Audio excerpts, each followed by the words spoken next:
Down, down, down, down, down, down, down. Well, that may not give it away, but today's load's going to Virginia. Going through the Appalachian Mountains of Tennessee and Virginia, and I like that. So here we go.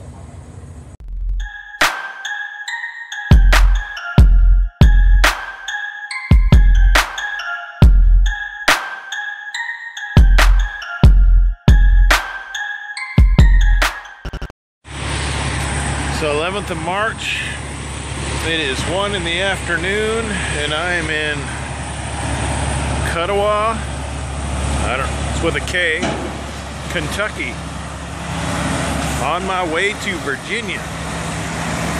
I picked up my load of aluminum cans. Well, it's aluminum cans before they turn into aluminum cans. All these guys idling their trucks.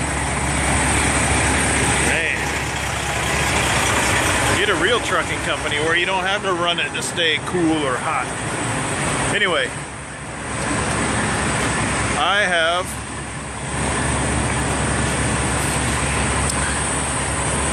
doesn't quite show it, but similar to another time where I had these are skidded aluminum coils, and it's only 31 to 32,000 pounds. But they're really good, they're good size. They're aluminum though, so they're lighter. I used a lumber tarp because they're so tall, and this back one is very wide. My steel tarps would not have cut it. Let me show you on the other side how this is done. I'm happier this time the way the tarp job turned out. Even though it's a little bit wider, I've got it bungeed in a way to where it keeps everything from flapping all over the place. Anyway, you can when you're securing aluminum coils, I may have showed this in a previous video once, but it's you have 3 straps going over the top, one across at an angle, one straight over the top, and then another one at another angle over the top. And I have some, and again, you do the same thing for the back coil here as well. And you have to snug it down. This is one of those products that I would call delicate. Because it is very thin gauge aluminum on a coil. They're going to put this in a machine and punch out a bunch of aluminum cans out of it. And so this town that's just on the far western edge of Virginia in the Appalachian Mountains is where I'm dropping it off. And I like these kind of routes because I think the Appalachian Mountains are awesome looking. I love the mountains. I know there's a lot of people out there that hate the mountains because they have to downshift or something. I don't know. They don't like the mountains because they can't just drive straight or stay in one gear. But I don't mind. It's beautiful. I like mountains. I like trees. I like to look at stuff when I drive because it, makes it entertaining. Otherwise, if it was just Nebraska and the flatlands of Nebraska, driving down a straight highway, yeah, that would not be good. For me, anyway.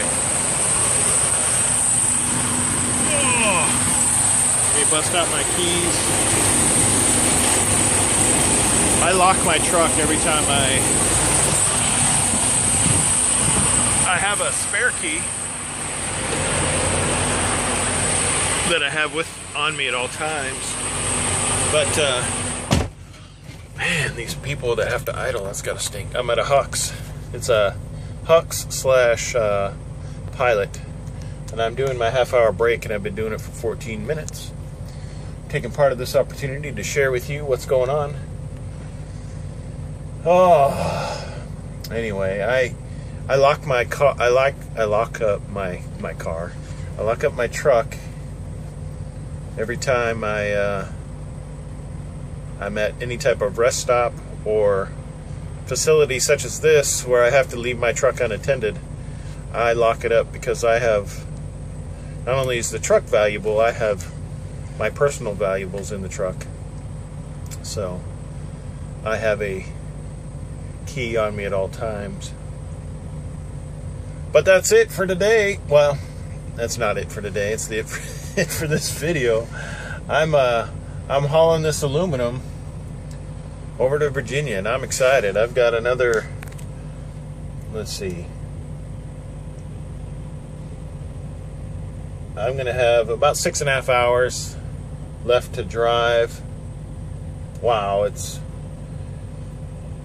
if there was only parking, if there was parking at the cosine E, I would actually be parking at the cosine E most likely tonight. So I'm driving from St. Louis, where I picked this up, to the western edge of Virginia. 589 miles, I think is what my GPS said. And my GPS says I have 6 hours and 30 minutes to get there. And when my whoops, messaging. You have 2 hours and 36 minutes of remaining drive time. Yeah, but I'm on my 30-minute break, so that'll switch to 6 hours and 30, about 6 hours and 45 minutes. And I've got 6 hours and 30 to go. Man, I wish I could park. They don't have any parking, so I'm going to have to find a place to park nearby or before I get there to take care of that. And I'll probably stop one more time to get some fuel, but there's plenty of time on my clock, my non-driving clock, for me to get fuel. There's an additional stop before I get there. So I mean, sometimes it works for you, and sometimes, you know, you have to plan alternatives. And that's so far so good. I've been lucky. Anyway, that's it for now, unless I see something interesting. It's the morning of Thursday. It's about 8 o'clock, and it's nice and pleasant outside. But I got it untarped. Just wanted to show you what I'm hauling. You can kind of see the back one is slightly larger than the front one, and that'll be aluminum cans made at this facility. So we'll see where they take us next.